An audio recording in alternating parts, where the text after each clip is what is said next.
as an icebreaker, can we go around the room and everyone tell us your first name and what brought you here today? And also, let us know what your reaction was when you first saw the book's title, Honest Aging. Did it strike a particular emotion, like feeling glad, mad, sad, or ambivalent, and why? So, I guess I could start.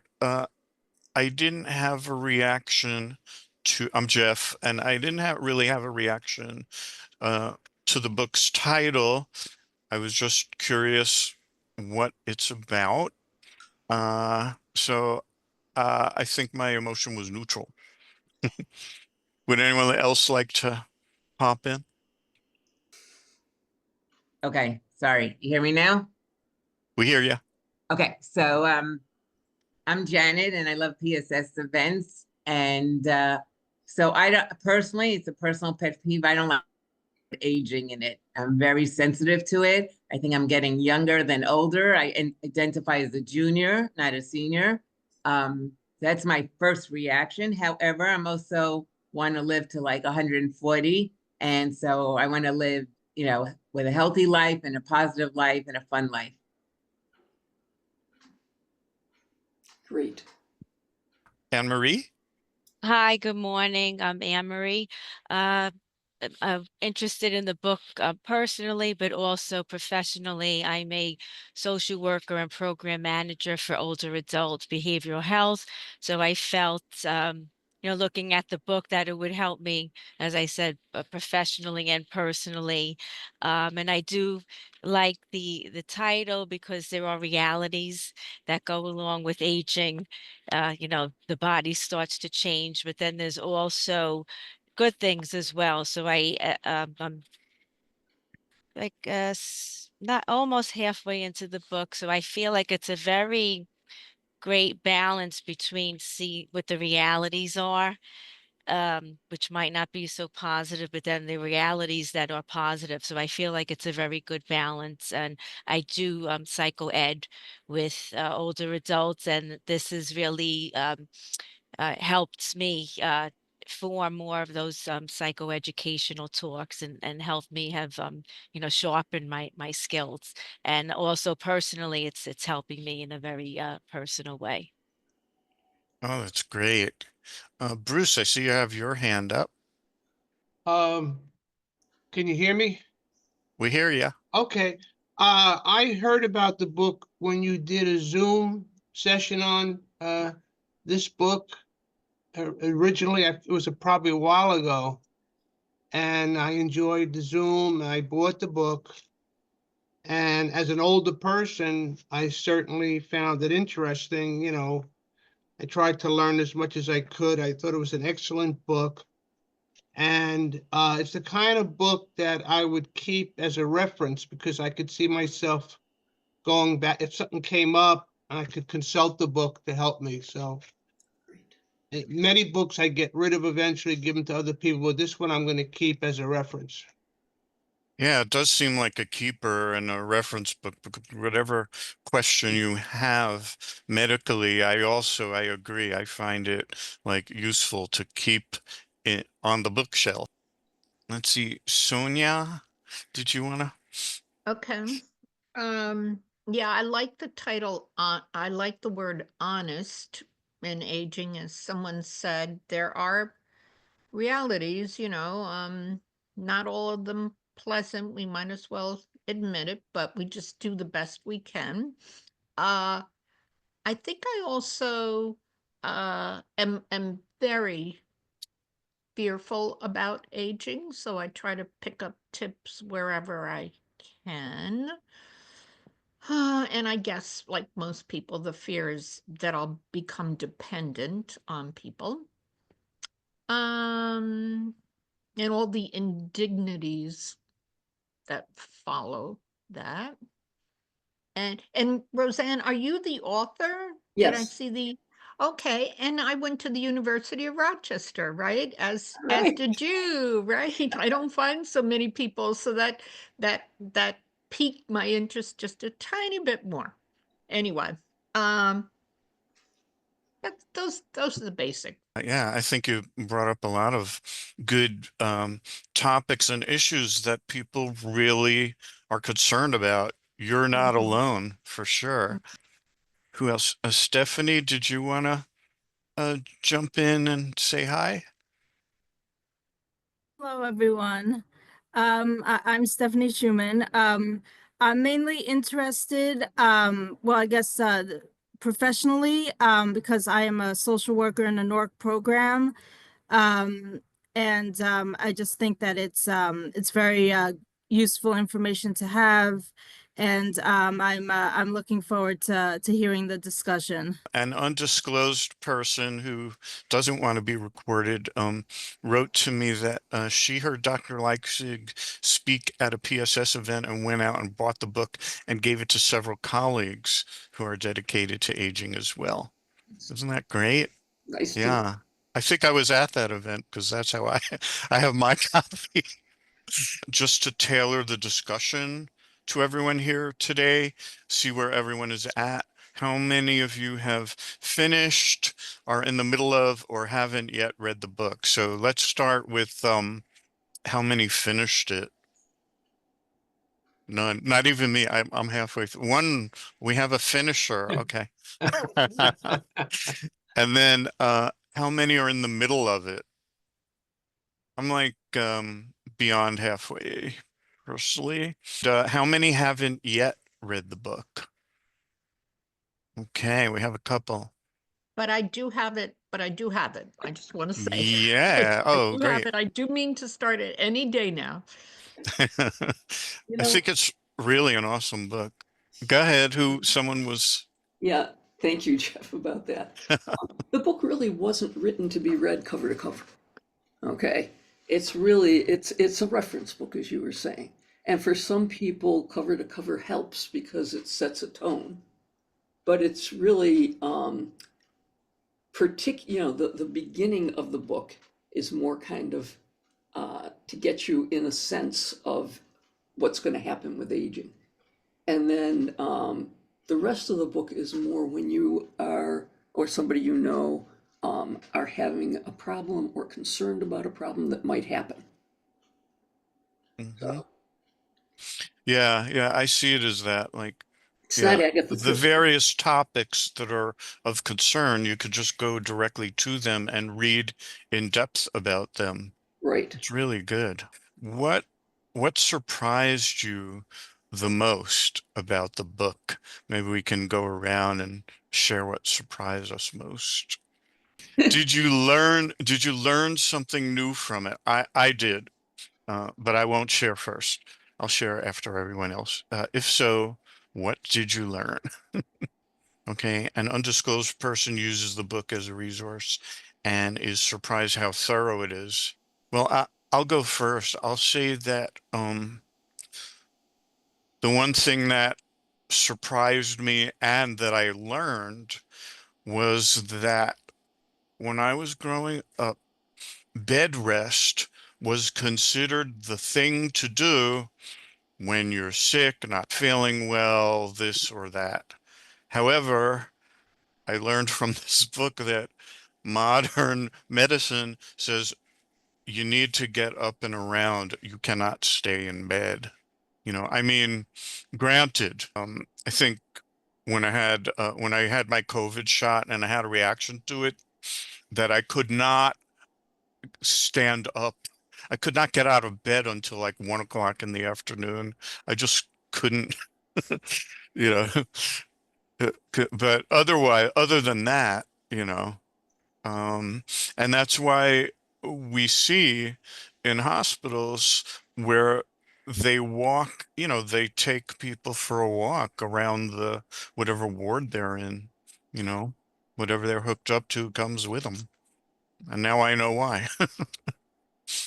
I think that's one of the biggest changes that I've seen in medicine during my time in it.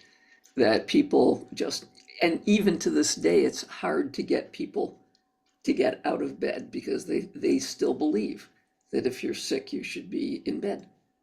That that needs to be somehow disseminated to the public.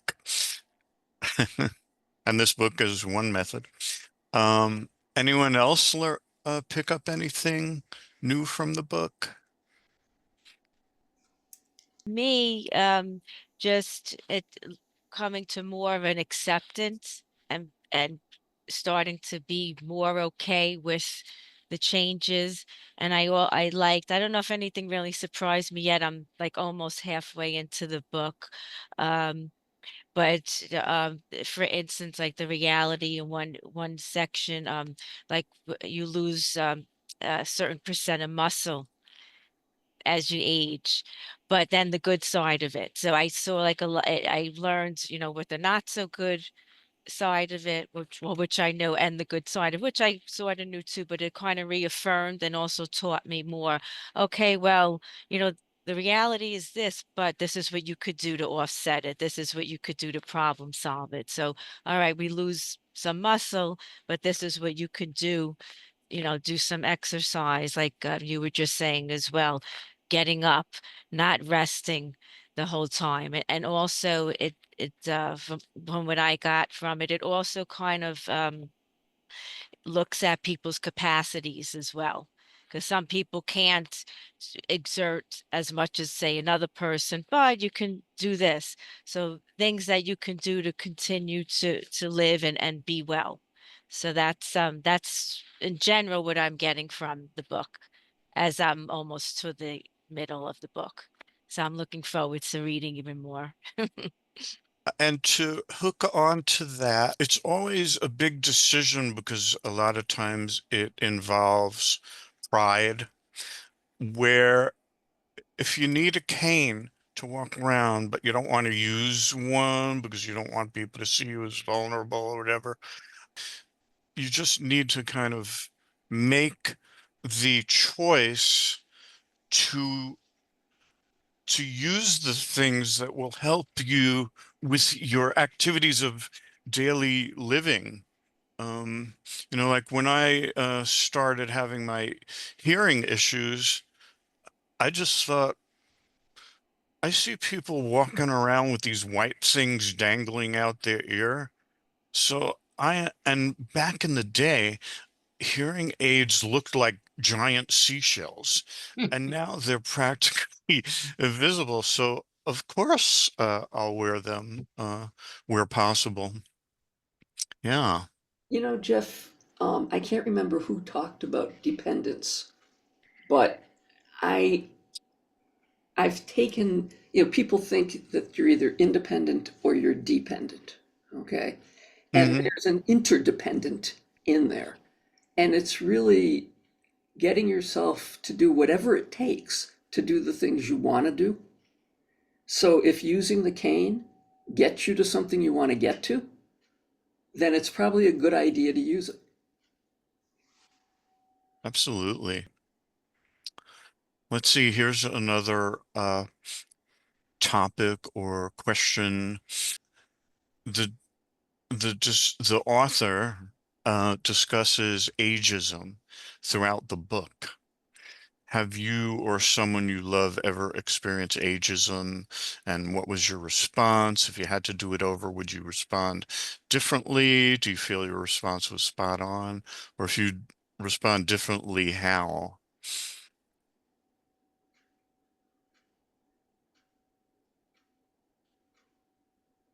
Me thus far, no, I have not. I don't think I have. I mean, maybe in the employment sphere, but that's subtle and no one says anything, Now, so you never know. I've been in employment and talent acquisition for many years. I can't tell you how many clients tell me they want someone full of energy and excellent with technology and fire in their belly and all these euphemisms for young. Mm-hmm, mm-hmm. We had an experience the other day that shocked me. So my wife needed surgery, and we went to see the surgeon. And the surgeon came in and initially, without examination or anything, said, "You're too frail.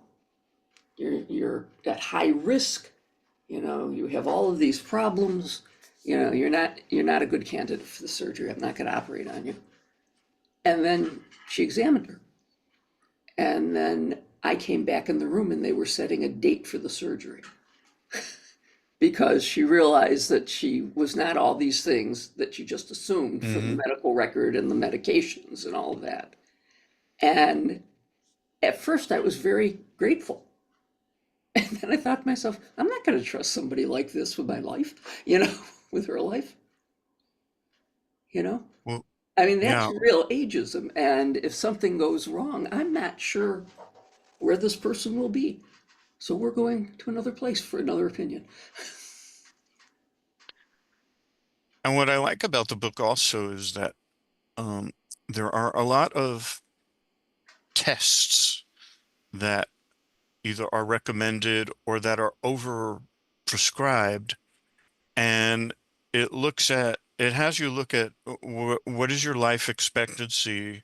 You know, if you're 90, do you need a colonoscopy, you know? And it's like it helps you consider um various tests you know based on uh age, right? Anyone else Yeah, to about kind of ageism? piggyback off of what you just said, the risk versus reward section was very interesting. You know, looking at what testing you should have or what kind of treatment you should have, or maybe you shouldn't have it because you may have a better quality of life without having all these testing and treatment. So that was eye-opening and very interesting. Yeah, and there are also worksheets in there, where you can assess, what you want out of life, how you want to live, which I think are really helpful. Um, did the book influence or change your feelings about getting old?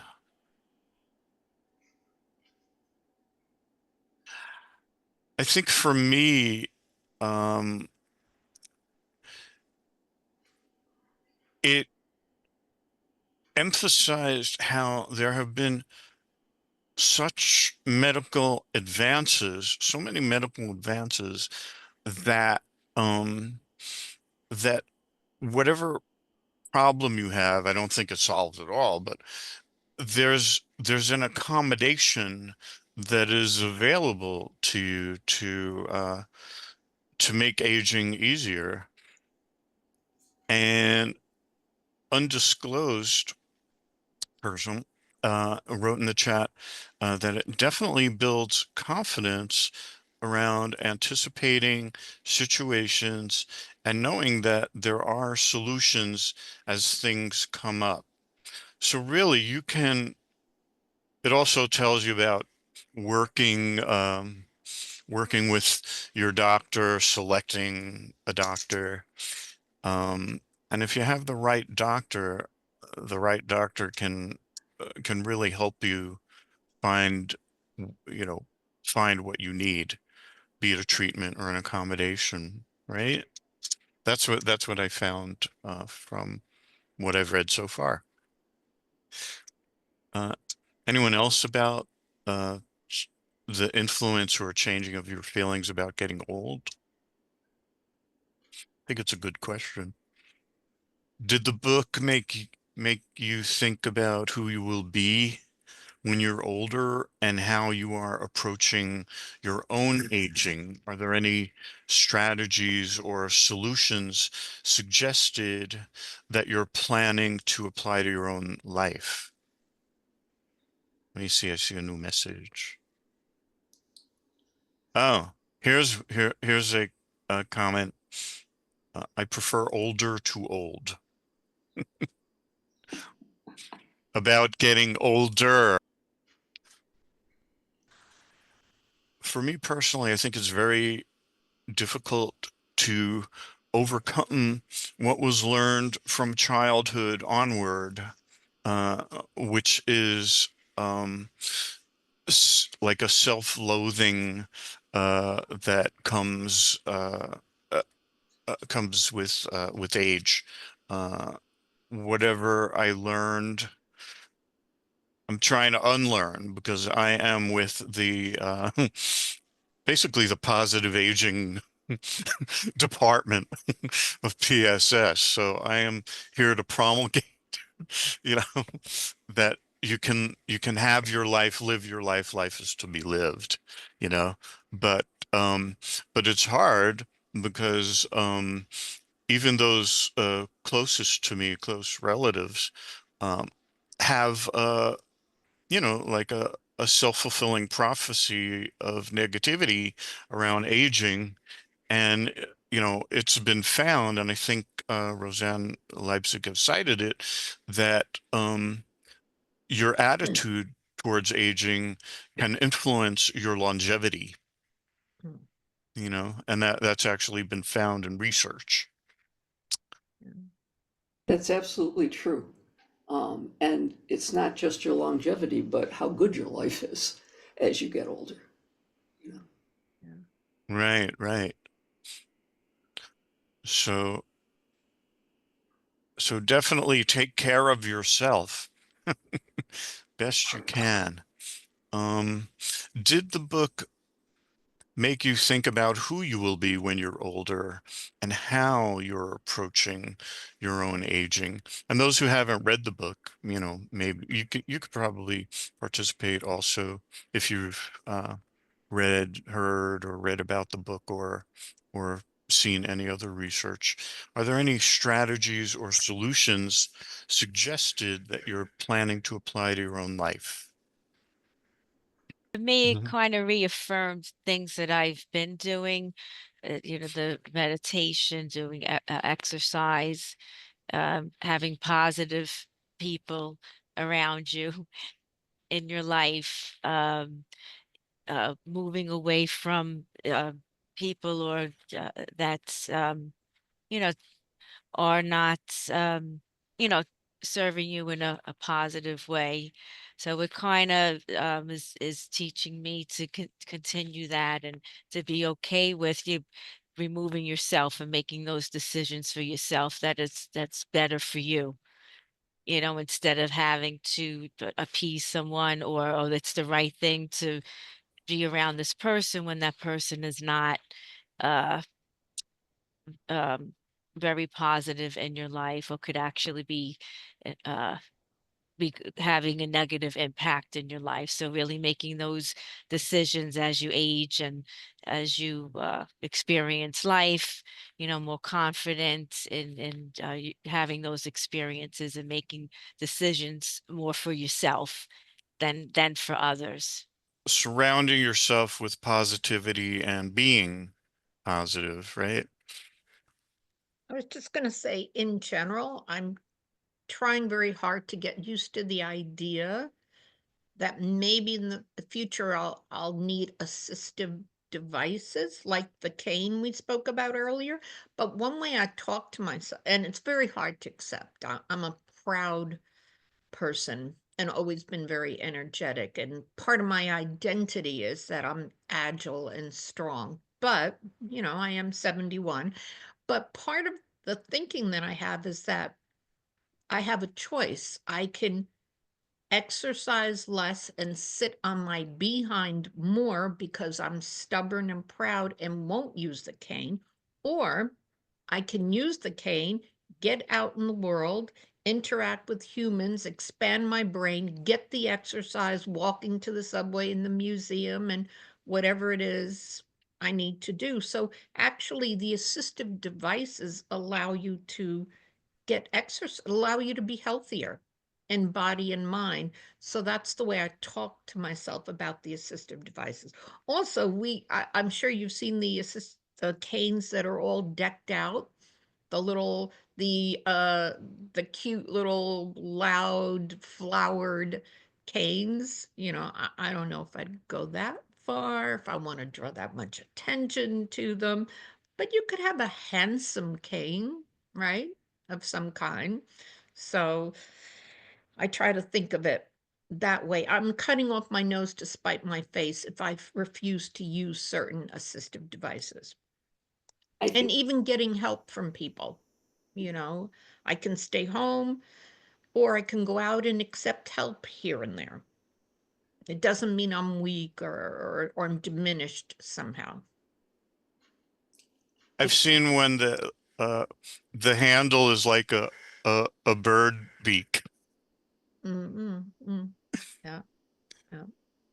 But I like the example that was used in the book about glasses, because it is kind of the comparing it, it's sort of the same thing. So Sure. people wear glasses, that's that people aren't ashamed. It's just so how many people wear glasses? Many people need them. If we didn't Right. have them, and some people couldn't drive if they didn't have their glasses. Right. So it's sort of the same thing. And that's not so shameful. So we might need other Right. assistive devices for different areas and different parts of ourselves. Right. That's an And ingenious way of looking at it. and even glasses, the perception of that has changed just in my lifetime. I remember when I was a kid, you kind of made fun of people. Weren't they called four eyes? You kind of like it was seen somehow as some kind of a weakness if you had glasses. Today, we're so beyond that, right? Nobody thinks that way anymore. So, we can change our minds about other things also. Societally also, that really helps, makes it easier for us. Oh, thanks so much. Bruce? Yeah, one of the things I'd like to say is I go to the senior center regularly. I have a lot of older friends, and I have seen a lot of older people refrain from using assisted devices, glasses, walkers, and the ego gets in the way. And it's very common where they just don't want to use these things, and it's kind of silly in my opinion, very dangerous for some of them, but that's a prevalent attitude. But the book also suggests Hmm. ways that loved ones can talk to people with these pride issues rather than lambasting them and, making them feel ashamed. You can just present what the positives would be uh, if you use certain devices or take whatever precautions there are. Um, so I think the whole thing is about, taking the positive approach. Um, Some of these things you can also try. You can try a cane, you don't have to use it forever, but just see if it makes your life easier or, if there's a difference. I have a friend who uses a rollator now, and in New York City, makes it a lot safer for you. People stay away, they're not pushing you all the time. So, Give it a chance. Yeah. Sample it. yeah, exactly, exactly. Do you have older loved ones for whom you will play a role as they age? And are there issues the book addressed that you are concerned about? And is there anything additional that you wish the author had addressed? This will be very of interest to the author, by the way. If there's anything interesting you think the author should have addressed. And one of the things that have come up for me personally is the issue of solo aging.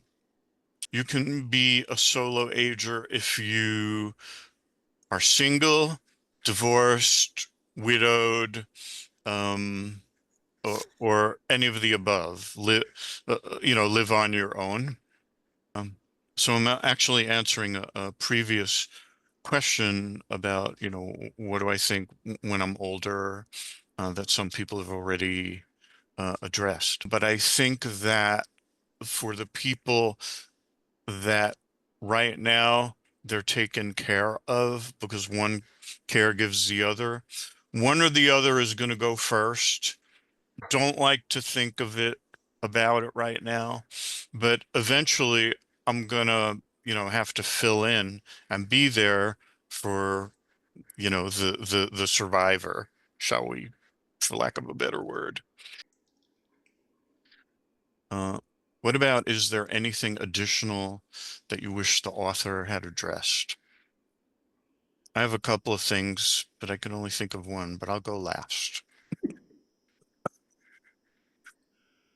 I don't know, obviously not having started the book yet, if you address this, but I know this irks me a lot about getting older and I'm not sick, all the increasing doctor visits and even juggling them, all the diagnostic testing I should be doing. It seems like there's just, between, and for women, osteoporosis and mammograms and all regular doctor visits, a cardiologist once a year, physical therapy. Oh my God, it's, the orthopedics because this hurts. And then as soon as that feels better, the other part hurts.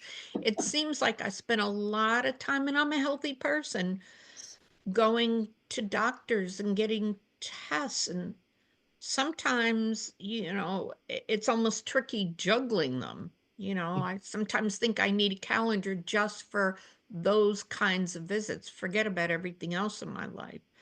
I don't know if you spoke about that, but it's time consuming and annoying.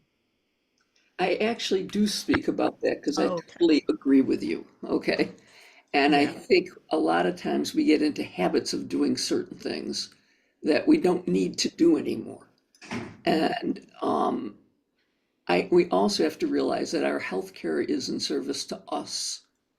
So if it doesn't matter to us, so I tell people who say they would never have surgery or radiation or chemotherapy if something was found on a mammogram, then don't get the mammogram. Hmm. Okay, why live with it if you know you wouldn't do anything about it? And the truth is, the screening exams, things happen very early. That's the point of a screening exam. Usually you pick it up very, very early. So it can be a long time till you would have a bad effect from that. So you need to talk that over with your doctor, obviously. But I think it's really important to think that there's a time lag to benefit for a lot of these things. So do you really need them? And a very good PCP can take the role of seeing another doctor once a year, once a year, once a year. Okay. And just get back in touch with that doctor if you need something in particular. Right. Yeah, the chapter All Eyes and Ears. Also, I learned something new, that when cataracts are detected early, they can be, treated early. And back in the day, you had to wait until the cataract was fully formed before you did anything about it. Surgery is much safer now, um, and they don't grow back. Okay, so I got mine done when I was 60, and my life changed totally. Okay, I saw all these blue-eyed people I didn't know existed. Um, everything brightened up. It was really no wonder eye doctors love doing that surgery. You know, you get an immediate result, and people, for the most part, are happy. We have a question in the chat. Does the book address making end-of-life choices and how to guide your healthcare agents through the things you do or don't want to happen?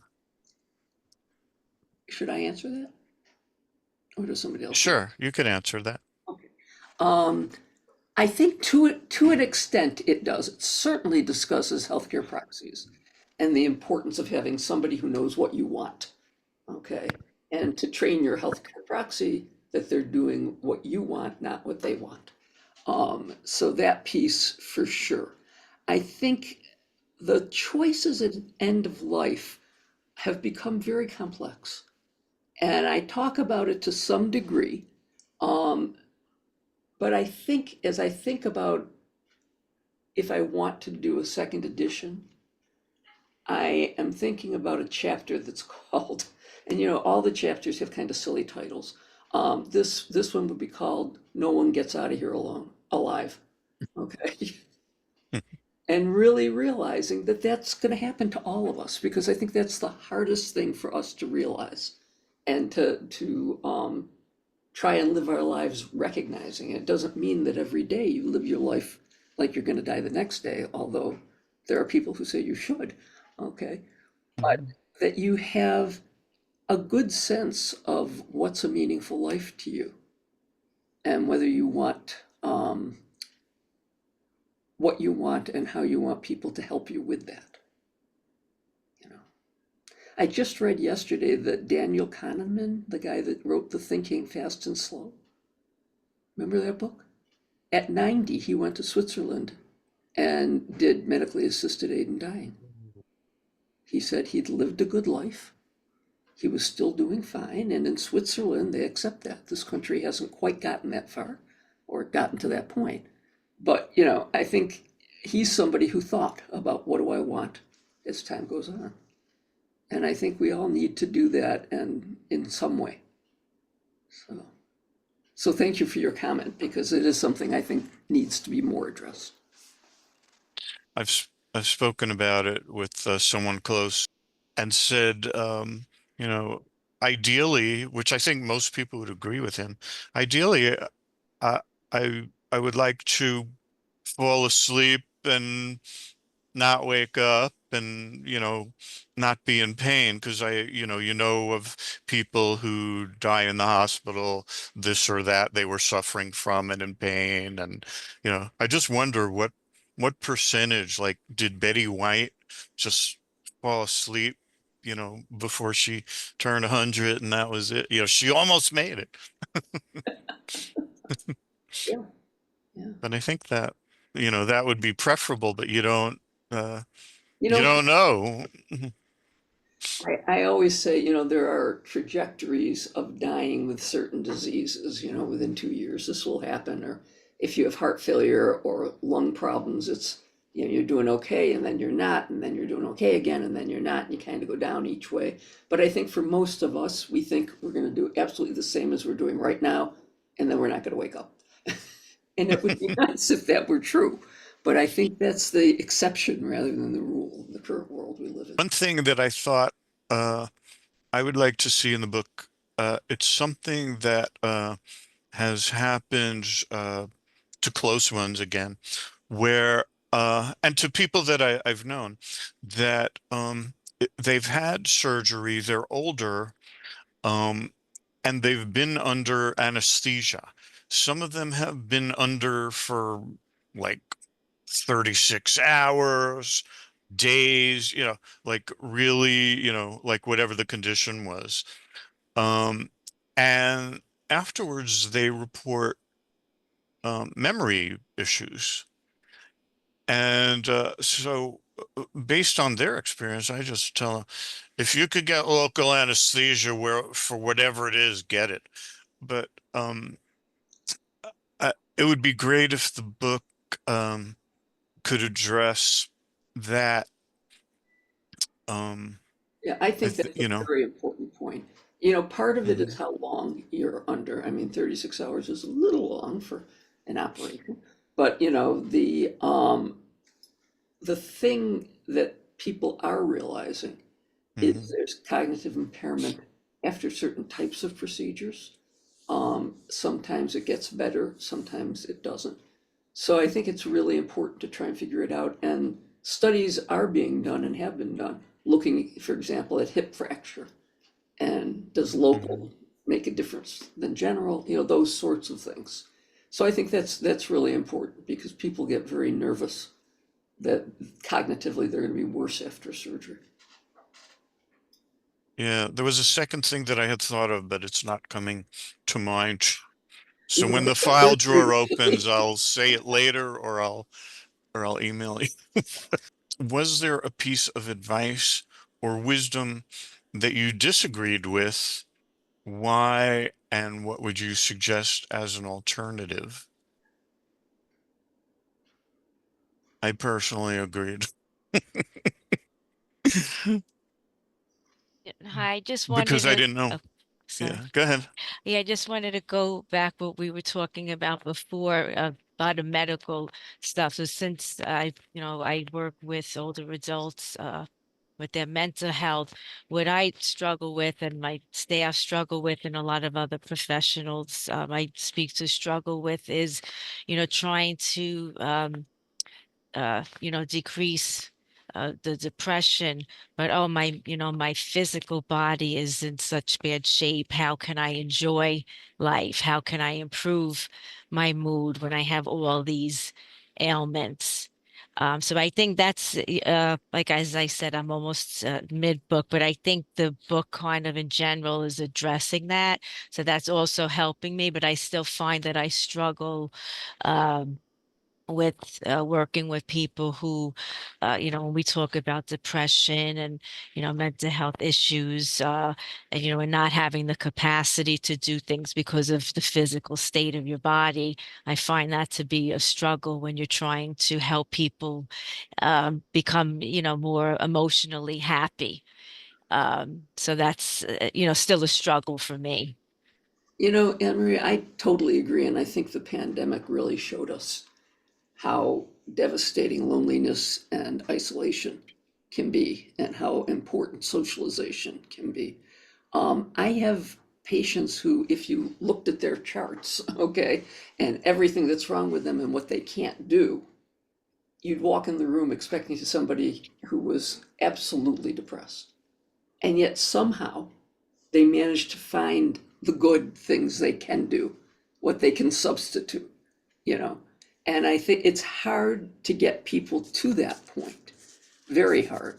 And I have to say that I will often do a trial of antidepressants. If they don't work, they don't work. But for some people, it just gets them up enough that they're willing to try some new things. So, Thank you. The book addresses individual approaches to aging. However, aging is a team sport.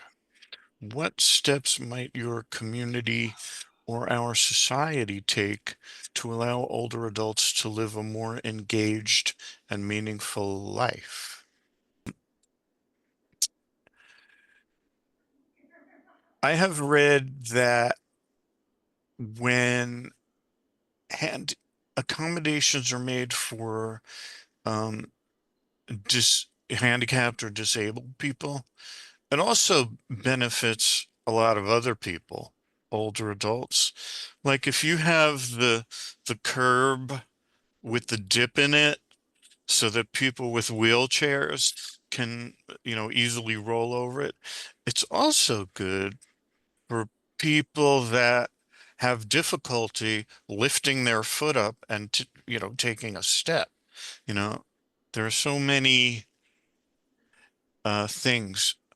Oh, Bruce, did you want to Yeah, I just say want to something? say something about people living alone. Many seniors live alone, and I think, in my experience, having the senior centers available is a wonderful thing. And New York City has in every neighborhood a senior center. I think it's a wonderful thing, and it really helps seniors who can have lunch 5 days a week and socialize and learn. So, in my experience, it's been a tremendous help. great. So, see, does New York City really has that in every neighborhood? And because Yes. I'm totally sorry, I'm in Brooklyn and I don't know of any. Oh, When you say New York City, do you mean Manhattan or all the boroughs? All the girls. well, I think all the boroughs, sure. I live in the Bronx, and that PSS is an organization that runs, I think, like 10 centers, and there are other organizations. Really? Yeah, I there's always think, an organization in Brooklyn that's associated with PSS. It's called New York Connects. And if you call them, they could probably make referrals for you. okay, because Um, I guess I I'll have that. I'm sorry, go ahead. yeah, I'll try to get your email because I don't Okay, have the number up hand. I don't know if you can look okay, it up, but if I have it, I'll okay. forward it to you. All right. There was a Yes, website in the, go ahead, Roseanne, did you want to say? No, I think Sonia had one more thing she wanted to say. No, I was just Oh, gonna say, I think of senior citizens as really sad, dilapidated people, places where people are just playing bingo all day long. I hope that's all changed. It's changed in a lot of It places. has, it And has. it's also they're called older adult centers now. They're Okay, no longer called senior centers. okay, okay. oh, Bruce, did you have Yeah. another? Yes, uh, I would mention also Department of Aging of New York City. They run the senior centers, they fund the senior centers, I believe. And they Mhm. have a new thing online. I don't remember what it's called. I think it's called Aging Together, where you can find all sorts of programs online now. Hmm. So that might be worth taking a Oh, look there's at a also. thing called Get Set Up. If you heard of Get Set Up, that's another organization. Oh, okay. And they have adult learning, and you could just, sit at home and learn things. Yeah. Yeah, I'll put the website for them, and I think it hasn't changed. It might have. But in my opinion, it's good to get out of the house and get out and socialize with other people. It's very healthy to do that. Yes. Yep. And we have someone who lives in Manhattan who's in a playwriting workshop, and her senior center offers dance, exercise, nutrition, and trips. Yeah. So yeah, and PSS is also trying to have more you know, like museum trips and, you know, places where people can come together uh for a specific trip or topic. We have a couple of events coming up in May that will take place in our office, so we could all be sitting together and listening to a speaker. Anne Marie? Oh yeah, just wanted to add that our services actually they assist in this way as well, where we would get referrals for a mental health reason. However, we may go in and the person doesn't want mental health services, but we see that they might be isolated and they're not aware of any resources. So we do home visits. So we go in and we educate the people about these resources. We ask, well, what is it that you would like to do? What are the barriers doing it? And we assist with getting them to maybe start, making some change. And then we also maybe would we refer to PSS a lot as well. So we would also maybe look at case management, where somebody would have a case manager for X amount of time and just have that connection. And then I look at it as like we're the bridge to connecting to the outside. And then that kind of starts the process of the person. Oh, well, I didn't know this existed, and getting help and doing that. And then they feel comfortable because they have someone helping them, and that helps them to kind of make some change and reduce the isolation. So that's one of the programs, and there's many programs out there as well, but that's what we do with our program. We go in home, we provide some support, and we work with the person to get them to where they want to be. And again, resources, which many people don't know about, and then we get them involved in these senior centers and things of that sort. I'll send it. Yeah, it's a VNS Health. We have older adult behavioral health programs. Okay. Here's another question for discussion. What will you remember the most about this book in a few months?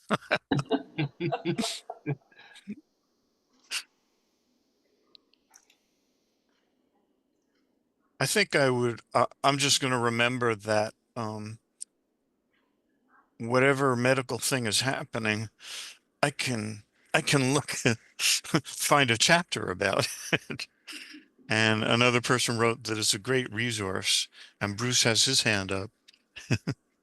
Yeah, I read the book quite a while ago, and as I said, I forgot a lot probably what I read, but I know it's there, and I can go to it for consultation. So, I mean, Yeah, that's how I feel about it. It's great. It's definitely a resource. I Would you think, recommend? Go ahead. I'm sorry. Yeah, I think it's Mhm. encouragement. Uh, it's an encouraging book to help to, no matter where you are, or, maybe your capacity decreases, there's still substitutes, as Roseanne was saying, you can substitute and find substitutes, and just kind of, as I said, an encouragement to keep going. And you may have to pull back a little bit, but it doesn't mean you have to just stop. You can continue doing things and just do alternatives and adjustments. So I think it's as I said, it's encouraging. I liked what it said about walking and gait, how our energy is not the same as we get older. And I didn't know that that's why older people walk more slowly. I just thought maybe they're just being careful or something. But uh, it also mentioned that you're in really good shape if you can walk 1 meter per second. So I was like, oh, you know something? I'm always like straggling behind other pedestrians, and I think I can make a little effort to pick up the pace. Isn't speed of walking a very important predictor for your health, right? Yeah, it's a predictor actually of mortality. Okay. Mm, It's also a mm, predictor of falls, of frailty, the bottom end. Okay. mhm, Yeah. mhm. And the other Sometimes, thing oh, go ahead. sorry, I read just recently, your hand grip is Grip also strength. predictor. Yeah. Yeah. I have a grip uh exercise, near my when I'm watching Mhm, TV, I can, play with it. mhm. Yeah. It helps a lot And in they opening those really bottles. and they really work, those little hand grip exercise things? Yeah, they do. Yeah. Do. Okay. They strengthen the Because I fingers. would have thought the strength of your hand grip is a result of the overall strength of your body, not just in this very localized area, It's but both.